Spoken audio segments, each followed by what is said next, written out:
With public transport mainly confined to the larger cities and very few people able to afford owning a car, they resort to very innovative methods of getting about. One of these mass transit is the camel bus, which you can see in front of you, and it's basically a cobbled up version of a semi with a trailer stuck on top and other stuff that's unfathomable added to it. The cost of a ride in one of these camel buses is £1, and of course they travel huge distances, 17 hours for example.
Of course, as tourists, we are used to getting the best in Cuba, but even on occasion, our transport breaks down, and then guess what?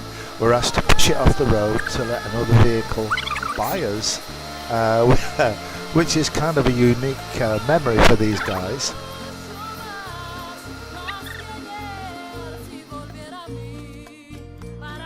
Roadline, it's right there. Passport.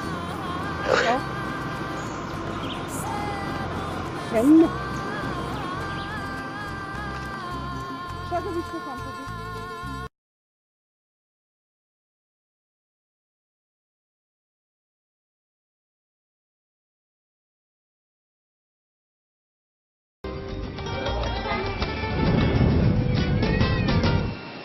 Forget all the mystery and controversy about Americans traveling to Havana. My first big shock after stepping off that chartered jet from Miami is how welcoming Havana seems. No Cuban army guards with guns at the gate, just a plain little building. No monument to Fidel Castro anywhere either. This could almost be a small rural airport in America until you step outside. This is all new to us. Lots of very anxious, very happy Cubans everywhere, their eyes searching for arriving family members, sometimes greeting relatives they've never met before. Family after family is out waiting with signs, cheering when people arrive from mostly the United States to come to Cuba or come back to Cuba to see the people they love. It's just everywhere you see, it's almost like it's a party here. And as I said before, I've never seen anything quite like it. And right on cue, Cuba's classic car show begins. As people roll up to the curb to pick up the cousins in their shiniest vintage gas-guzzling American sedans from the 1950s. Just like you'd expect. Think it's a cliche? Think it's impossible for that many 60-year-old heaps to look like they were headed out to the sock hop to still be out there? Well, wait till you're out on the road heading into the city. They are everywhere.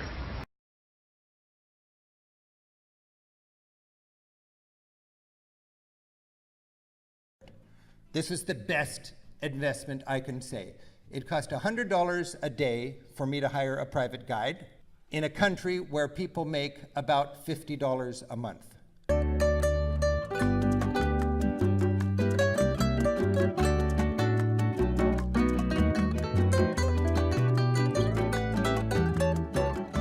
Havana is the capital and dominant city of Cuba.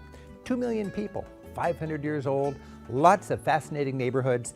It's easy to pick up local information, it's easy to read your guidebooks, it's easy to hop in a cab, put those sites in a row, and check them off.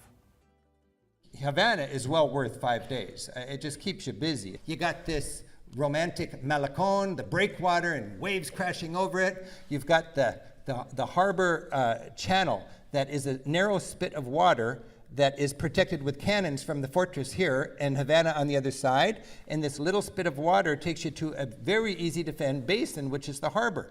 The way I understand it, this was the great harbor of the Caribbean. Twice a year, all the European trading ships would gather here in the harbor and then would go over in a safety in numbers convoy to be free from the pirates to go over to Europe with all their goods from the Caribbean. And Havana was a big deal. This is a 500-year-old city with a great history and lots to see. Havana has many different neighborhoods, and frankly, it's kind of confusing. It's a big, sprawling city, and I didn't have much bearing on anything, and after a couple of days, you really get comfortable, but you need to do your studying in advance. Havana Vieja is the very dolled up, very touristy, very front door, very relatively expensive, and almost kind of garish, is that the word, tourism. In a land of such egalitarianism and such relative poverty, here you got people spending a fortune, and you got all the mojitos and all the music and all the clubs and all the beautiful newly cobbled plazas and pedestrian lanes. For an American traveler, for a European traveler, this is the comfortable quarter. This is where most people understandably hang out. I would say enjoy it, but remember, it can be mesmerizing to the point where you don't reach out and get into reality. There is lots to see and do in Cuba.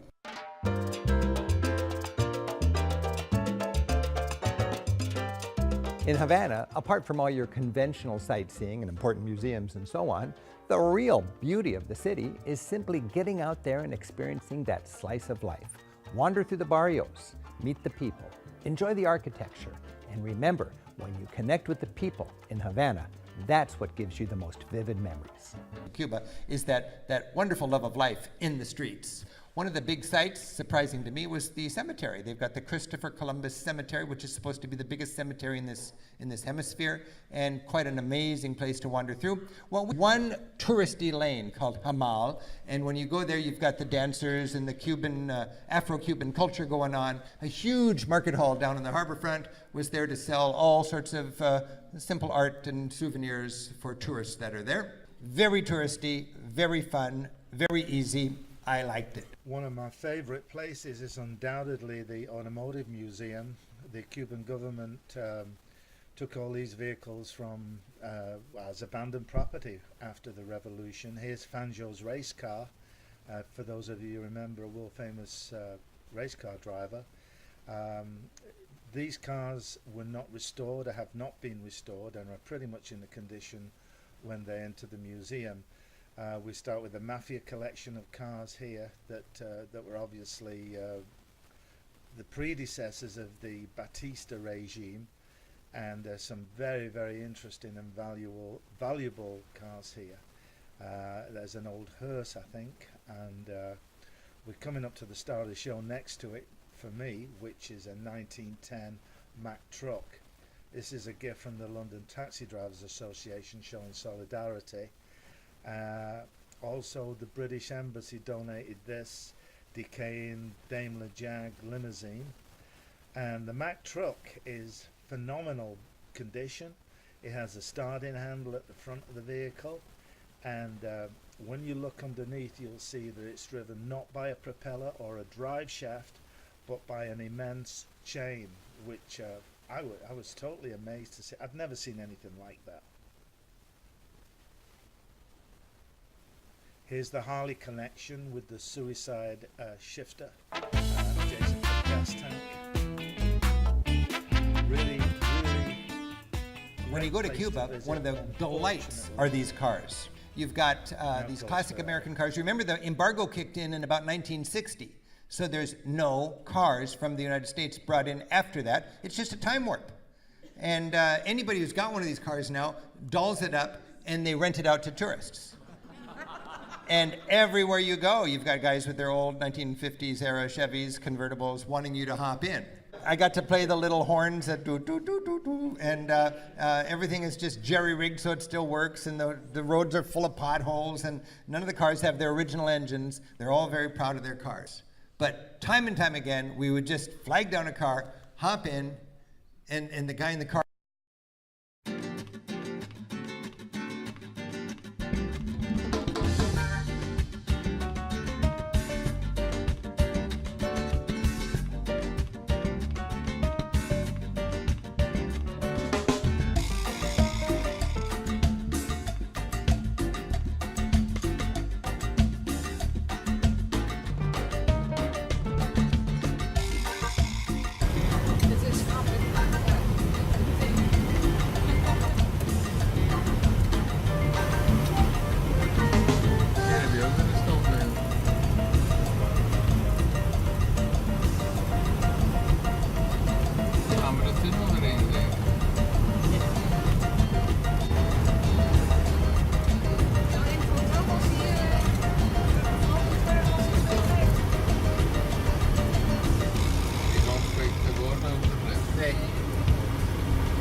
Ja, je moest die bus gisteren ook om de boom. Ja.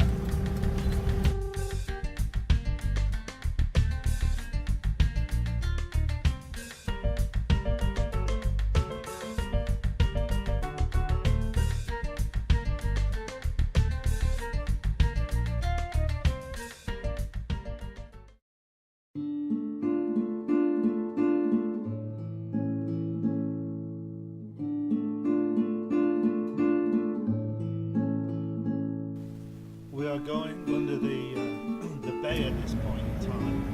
Ja, wat Later we will see a video of being able to get there the way the locals do, by a ferry, which is one CUC, and you can take you across the bay to see the Christ statue, which is in Rio, and also you can walk ahead and do the mall and get a taxi.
taxis to get around. It's a big city. If you get into a big American classic car, this is a more aggressive guy, and he'll charge you $10 to $20 for a ride. Not cheap. You know, you can bargain a little bit, but he knows that we're rich and we'll pay for this because we're in Cuba for 2 days and we want to ride in these great cars. If you want to get around without the aggressive cabbie, you just hop in one of these guys. And just when you get out of the seat, be careful the springs don't rip your pants. You know, we could pack 4 of us into this and get around very cheap. And when you want to have a taxi that's just with you for 3 hours, these are the guys that are not going to rip you off. So if you're getting somewhere, flag them down, and you can do pretty well. We also just went on a whole montage of fun, different ways to get around. They have bicycle, you know, pedicabs that are just a lot of fun.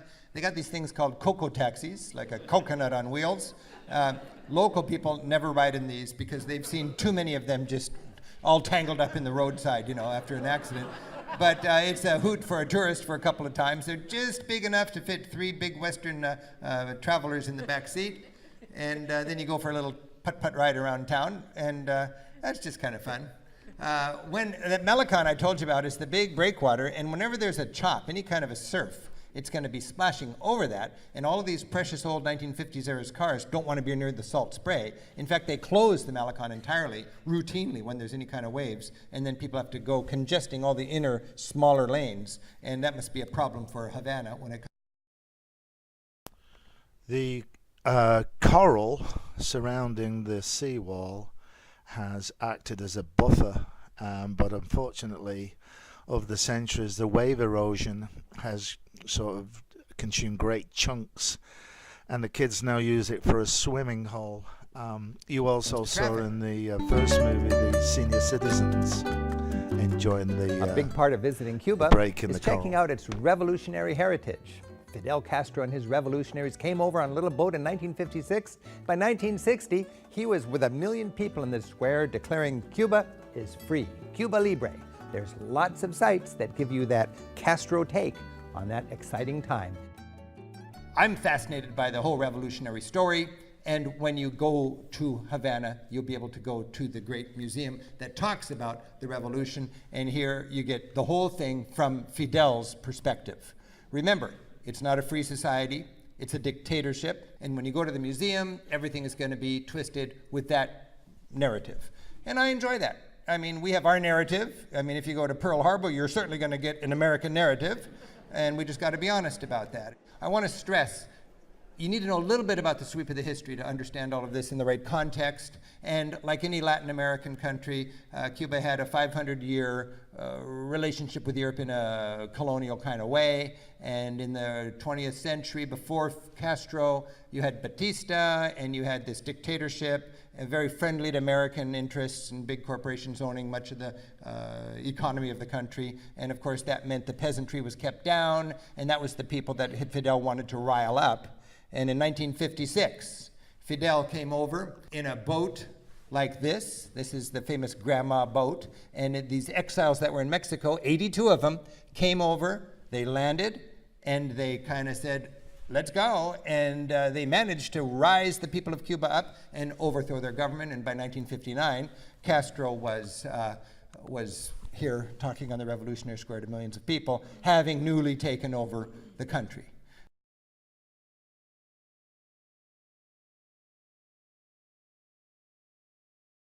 That's what we did on this trip, and with their help, we visited a healthcare clinic, we learned about the Afro-Cuban religions, and we checked out an organic farm. A very aggressive approach to healthcare in Cuba, and for us to be able to talk to a doctor who happily earns $30 or $40 or $50 a month and is part of the system and loves it. You know, it was quite interesting to hear her talking about this esprit de corps that they have in their revolutionary society. We also went with our guide to see a Santeria priest. Now, when you go to Cuba, remember there's a huge slave heritage there. And you have the indigenous population, you have the European conquistador kind of population, you got the American, and you got the slave, all mixed together. The slave culture is huge.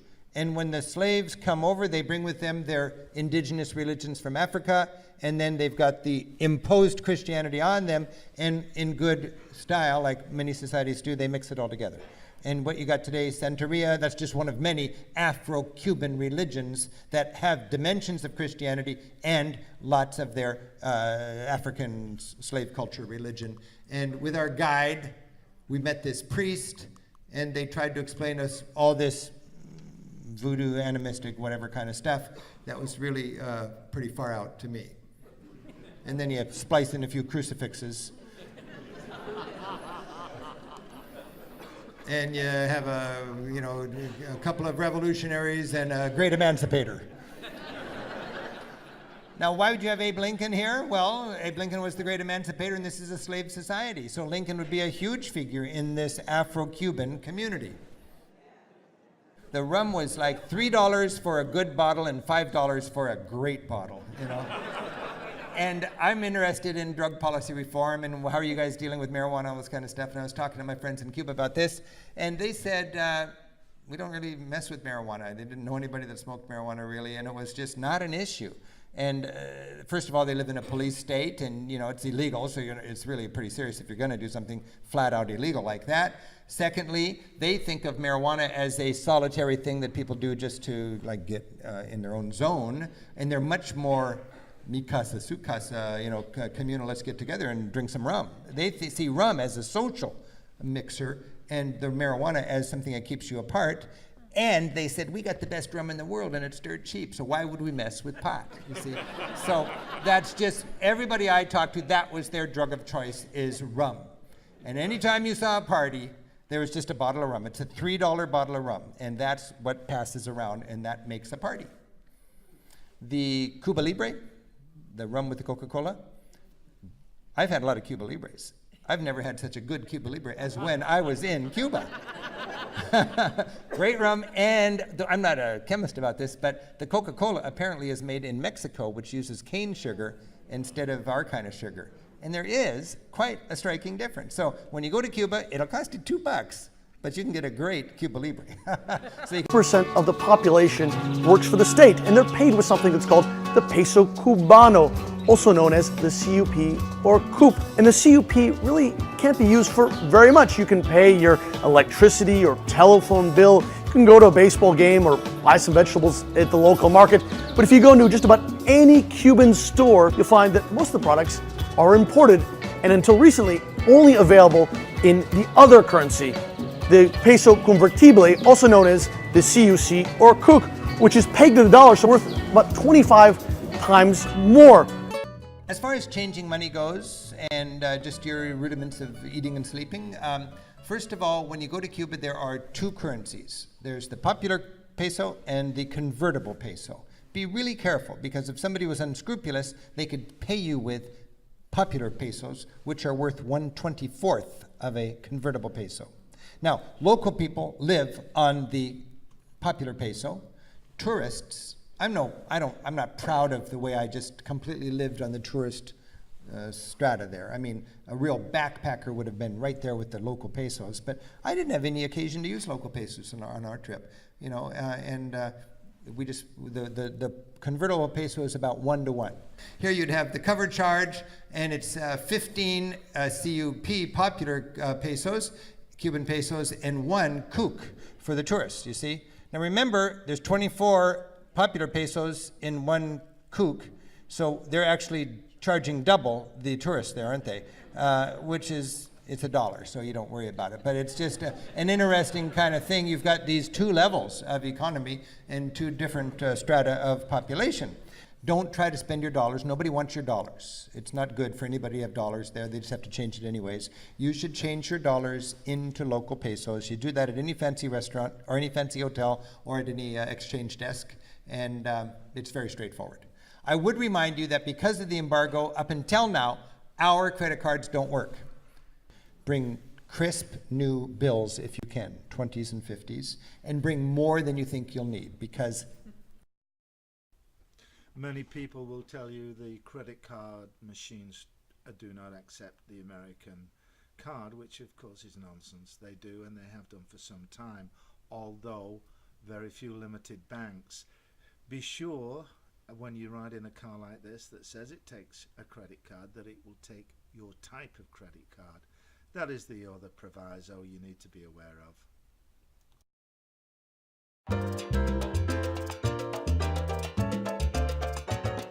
Traveling in Cuba presents some unique challenges. They've got their communist system and they're dealing with the American embargo, and that makes changing money, finding a good meal, and getting a roof over your head a little bit of a challenge. I want to remind you, they've got nowhere near the infrastructure to handle the demand of all the people are going to Cuba right now, and I'd say don't even try to find a hotel, stay in a private home, casa particular. We stayed in 4 bed and breakfasts over the course of our trip. Each one was wonderful. This is the funny thing about Cuba. You don't really know what is the reality until you go there, but you hear a vibe or a buzz from different people. Oh, don't even bother with hotels. That's absolutely right. The hotels are booked up, they're charging too much, and I don't know why you'd stay in a hotel. You've got these wonderful opportunities to help a local family by paying their price, which is probably a huge price, but it's half what you'd pay in a hotel. And it's a better experience, a far better experience, and you book it on Airbnb or something like that.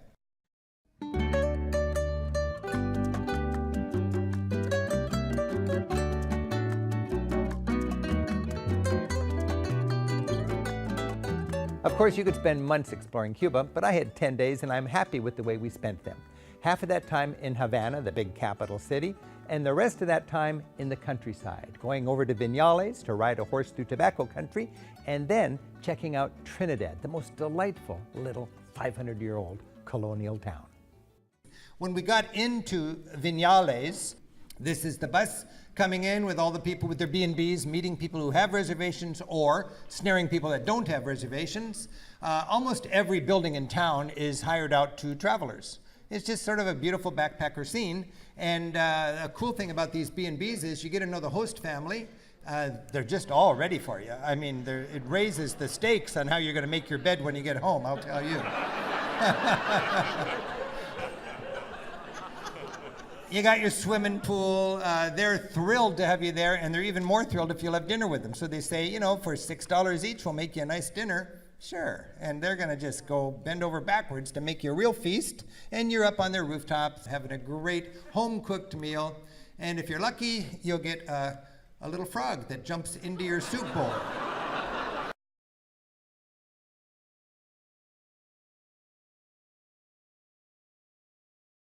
Deal in Viñales, the big deal is to watch the sunset. And everybody gets in a classic car and they go up to this Batista-era resort on the ridge. And it was interesting to me because I'm accustomed to watching the sun go down, but here I didn't even see the sun go down. Everybody looks at the valley and watches the light change on the valley, which is quite nice. And most tourists like us, we're going to be heading out on a horse ride through the valley the next day. This is a wonderful place to have a mojito and just enjoy the cool of the evening and imagine how fun it's going to be to explore that valley the next day where the very best cigars in the world are made. This is the tobacco country in Cuba. The next morning, we headed out to, this was something that all the tourists do, and they act like it's some big Stonehenge kind of thing. It's called the Dinosaur Wall. And I thought like it's going to be prehistoric. No, it's just some guy painted dinosaurs on the wall. So we saw that. Very nice. And then we went on our horse ride, and this was a highlight. You got to do it. Almost every tourist in Viñales is going on a horse ride, and you get you get to know your horse, and you always got a nice local guy that knows horses to make sure you're safe, and you're on your way, clip-clopping through the back lanes. And for me, what was interesting here, and I remember this kind of a déjà vu from my time in Nicaragua and El Salvador, you've got a whole economy going on off of the paved roads, off of the grid, where you've got farm communities and hamlets and little clinics and schools and shops and everything, where you can't get a car. It's just horses and rutted dirt roads. I thought it was fascinating, very peaceful and laid back, and a wonderful look at beautiful Cuban society. And the economy there is big time into the tobacco.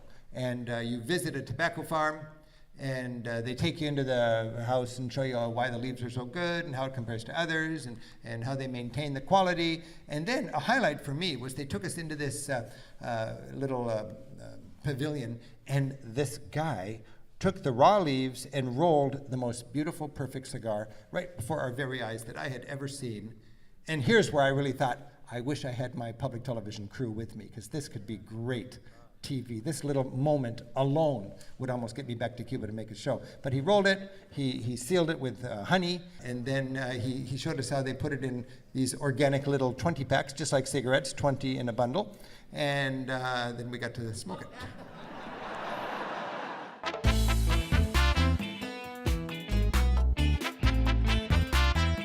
In the other direction, we hired a car and we went across country to Trinidad. We got to Trinidad. It's a 500-year-old town with a great, beautiful colonial heritage, a lot of history, a humble town, two-story town with a big church on the main square, and that's about the town right there. It was very hot while we were there, even in the middle of winter. It was, deep into the 80s, and also muggy. I remember going to the bus station and just interested in the whole tourism thing opening up. They had a rope actually here to keep the hustlers away from the people that they're getting off their bus. So you'd at least get off the bus and get situated, and then you walk out there and everybody's trying to take you somewhere or sell you something or get you on a horse ride or whatever. Charming tourist-oriented cafes and restaurants in this town. Every house seemed to have a big living room like this with a room available sign on it. Casa Particulare, renting rooms. And we stayed in this place, got to know the family, a wonderful place, beautiful food, wonderful fresh squeezed juice all the time, friendly welcome every time we came in. And upstairs they had built it where everybody had their own beautiful little room with a rooftop view. Again, we got to know the family and their dog, and it just was a beautiful, intimate experience that you wouldn't get when you stay in a hotel.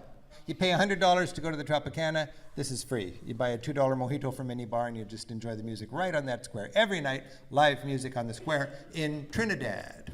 The guidebooks are really important. There are good guidebooks. We had Right Up to Date Moon and Right Up to Date Lonely Planet. And I'll tell you, even the most up-to-date guidebook doesn't know what's going on because it's changing so fast. You need it, but you got to cut it some slack because it's always changing. And I would not want to be a guidebook writer in Cuba because I like to be able to put something in a guidebook and know that it's going to work for my traveler the next year. In Cuba, it's just, it might work and it might not. It's just that way. You just got to be loose. In Trinidad, I needed to change money. He said there's 4 places where you can change money. I thought, good. I've got a reasonable chance that one of them will be open today with money. I mean, they may be open without money, they may be closed today, they may, be open tomorrow or yesterday, but there was 1 out of the 4 that I could actually change money. So remember, you can't rely on a place. If it says in the guidebook it's open until 6, and it's just one of them, forget it, it's dangerous. You've got to get there right now because you need a backup. No ads on the billboards, none. I guess with no real free enterprise and no big business or industry that's not controlled by the communist government, there's no need. Mile after mile, any large sign or even mural painted on a wall either honors the revolution of 1959, immortalizes Fidel Castro, Che Guevara, Jose Marti, and other Cuban heroes, or, for a change of pace, some signs brag about some government program. In fact, Cubans still hear and see a lot about how wonderful the revolution was and how great they have it now. And you might almost believe it.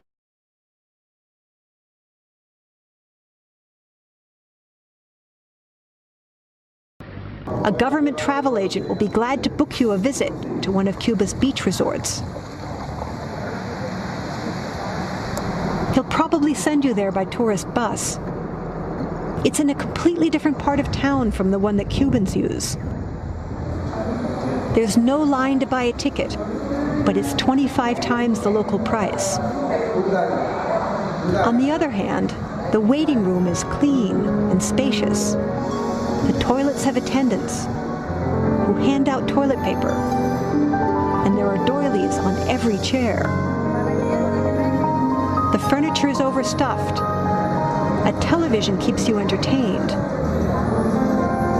And there's even a baggage handler to help you with your gear.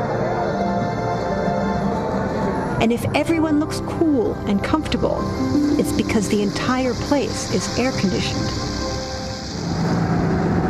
But it gets even better. The bus seats all have clean white covers, and it's only half full. The driver is told to make frequent stops so that everyone can refresh themselves with cappuccinos.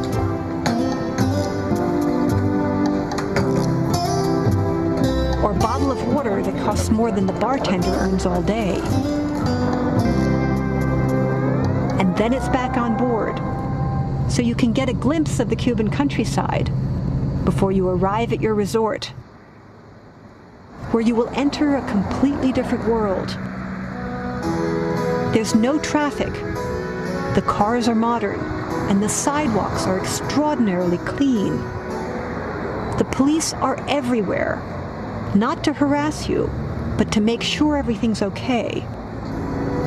You can shop for Western brands, and then dine on beef or lobster, which only foreigners are allowed to eat. You can also rent your own scooter, unless you happen to look Cuban. Locals are not welcome in resorts like Varadero.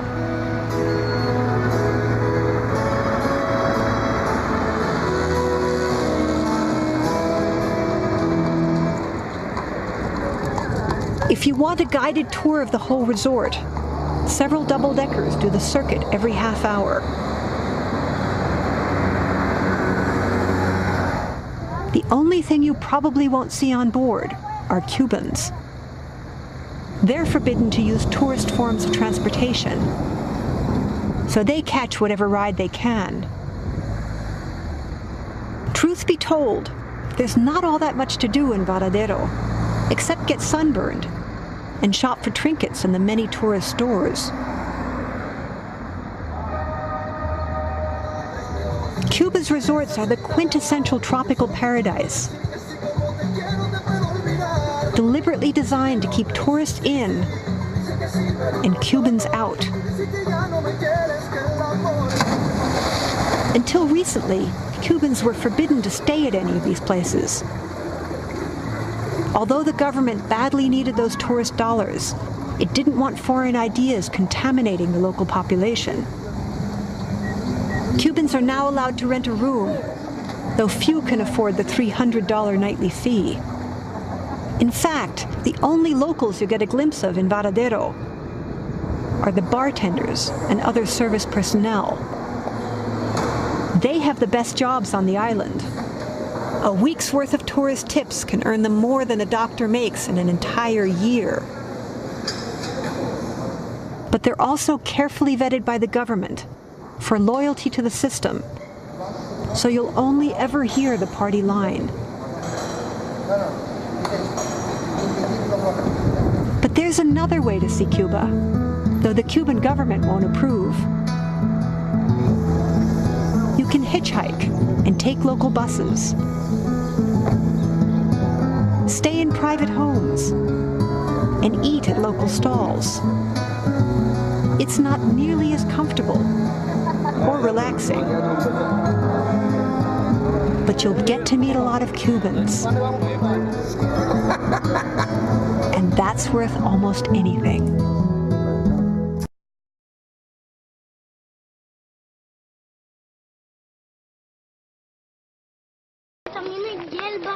And as proud as the Cubans are of the revolution, that's not what they've immortalized and dramatized for tourists in Havana. Instead, there's still this nightly ritual that actually goes back centuries at the Fort of the Three Kings, Morro Castle.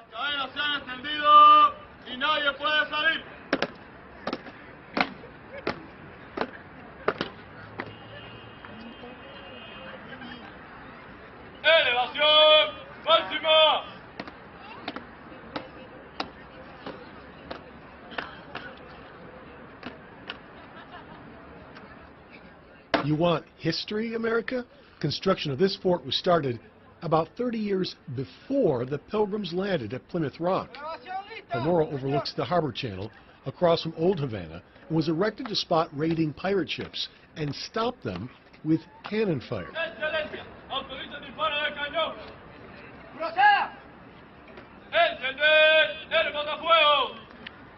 But the cannons didn't end up being enough to stop the British Empire. Young Cuban men now in costume put the show on every night at the fortress. Morro fell to the British in the Battle of Havana in 1762. And even though Spain got the fort back a year later, the actors wear 18th century British uniforms during the long ceremonial firing of the cannon.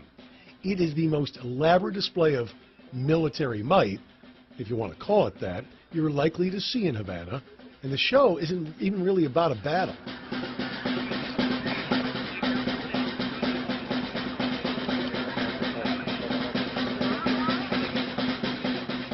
The cannon was fired at 9 o'clock every night to tell people to get inside the city walls because the gates were about to be closed.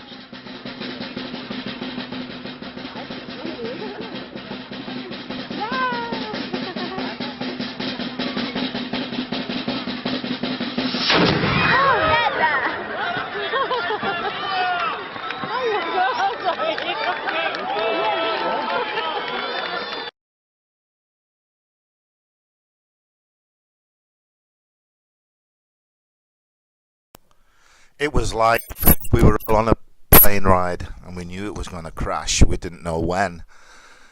And the sense of togetherness helped us get through it. But I remember waking up one morning about halfway through these days, these terrible days, and getting all the surprise of my life when the presents had asked for, the bike, the Manchester City football shirt and the new football, were there at the end of the bed. All those gifts that I hadn't managed to persuade my parents to get me for Christmas or birthdays before. My sister too, she got her vanity case. And then I got on the bus. We'd had a lovely summer and the first snap of winter was in October. The guard said, "Don't bother with return tickets, son. You may not have a home to get back to."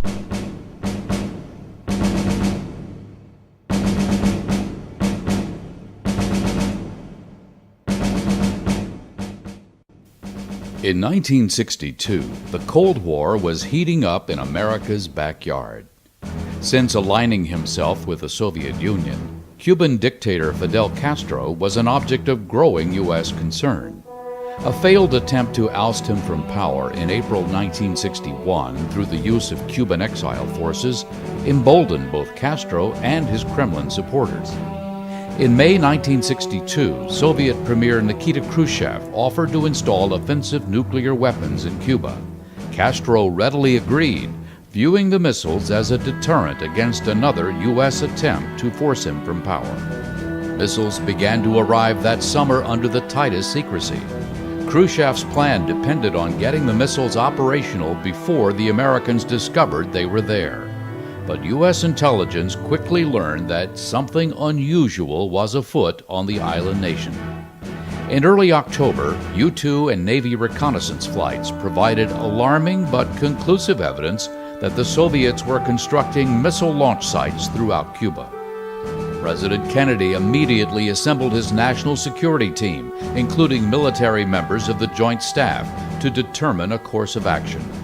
After several days in which all the options were weighed, the administration announced a strict naval quarantine of Cuba, in which U.S. Navy ships would prevent any further offensive military weapons from being delivered to Cuba. It shall be the policy of this nation to regard any nuclear missile launched from Cuba against any nation in the Western Hemisphere as an attack by the Soviet Union on the United States. While this policy was deemed less risky than a full-scale strike against Cuba, it was not without risk. A blockade was, after all, an act of war.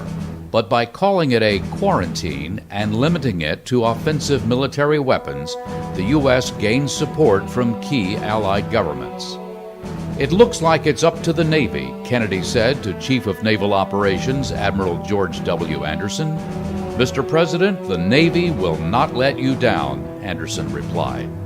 Indeed, the burden fell squarely on the U.S. Navy. Naval forces under U.S. Atlantic Command, headed by Admiral Robert L. Dennison, steamed out to sea, intercepting not only merchant shipping en route to Cuba, but Soviet submarines operating in the area as well. One of the first destroyers on the scene, USS Blandy, diligently tracked a Soviet Foxtrot submarine, eventually forcing it to surface. We now know these submarines were carrying nuclear-tipped torpedoes and were the spearhead of a Soviet effort to establish a naval base on Cuba. U.S. destroyers maintained the quarantine. Radar picket ships supported by Navy fighters and airborne early warning planes assisted the U.S. Air Force's Air Defense Command in preparing to defend American airspace from Soviet and Cuban forces. The aircraft carriers, cruisers, destroyers, and Marine forces of the Second Fleet under Vice Admiral Alfred G. Ward were poised to launch air, naval gunfire, and amphibious strikes against Soviet and Cuban forces ashore if the quarantine failed. For 13 days in late October, the world held its breath. This is Radio Moscow. Premier Khrushchev has sent a message to President Kennedy today. The Soviet government has ordered the dismantling of weapons in Cuba, as well as their crating and return to the Soviet Union. The Soviet ships turned back. The crisis was over. Khrushchev, faced with the armed might of the United States and its allies, had little choice but to find some way out of the difficult situation in which he had placed himself and his country. President Kennedy did not press the advantage that the strength of U.S. and Allied naval and military forces gave him. That allowed the Soviet leader to peacefully disengage his nation from this most serious of confrontations. For the rest of the Cold War, the U.S. and Soviet Union never again reached the brink of what would have been a world-altering nuclear conflict. The lesson is clear.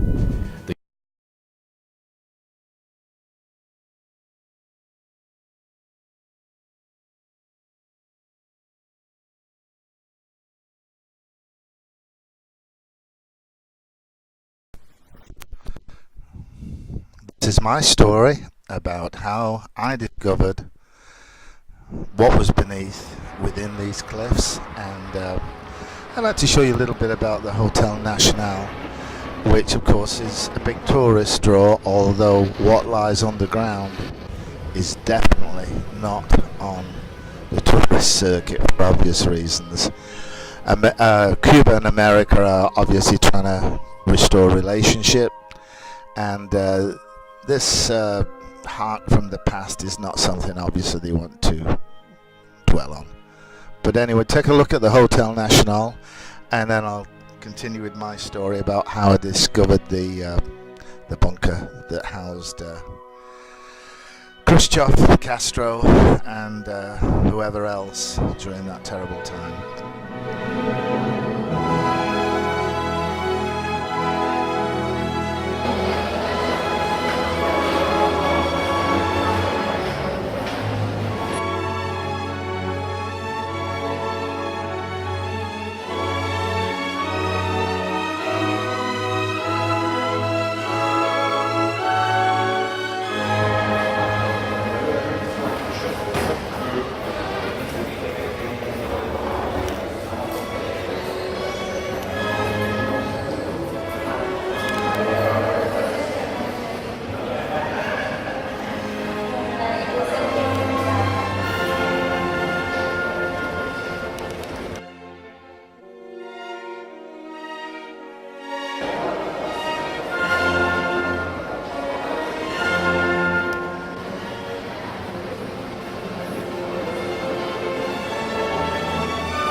There's no doubt that for me this was the most fascinating and intriguing part of Havana, and although it has many other things to marvel at and enjoy, this took me right back to my youth and those memorable, terrible days.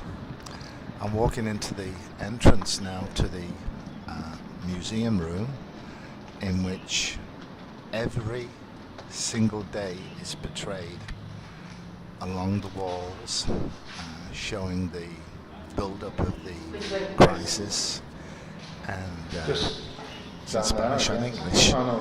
So you could spend 3 or 4 hours just stood in here gazing at the walls that surround you. But I think most of the stories will come from what lies beyond this room. As interesting as it is, you're looking out, still underground, but you're looking out through the coral to the Malecon and the ocean. And taking all this in your stride is, for me, was awe-inspiring. Eventually we moved out of the museum room into the tunnels that began to lead us underground. Tiny winding little corridors, obviously carved out of the coral, and each tunnel would reveal something interesting, an artifact of weaponry, military clothing, or something that was used in the or anticipated being used in the attack that they expected to come from the US mainland.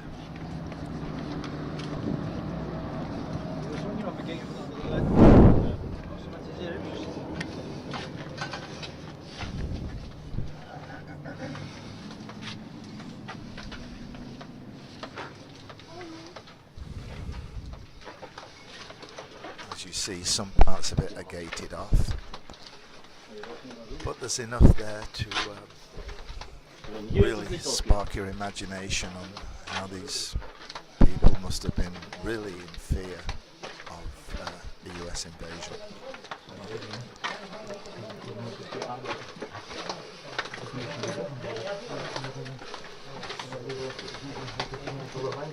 Not much room to stand up. La primera te duele, la otra tiene que llorar porque te da mucho. Sí, las mujeres que son fuertes. Entonces, bueno, aquí tenemos, pueden pasar. Aquí a ambos lados se emplazaban 2 ametralladoras. Buenos días, ¿hablan español? Marquito, where are you from?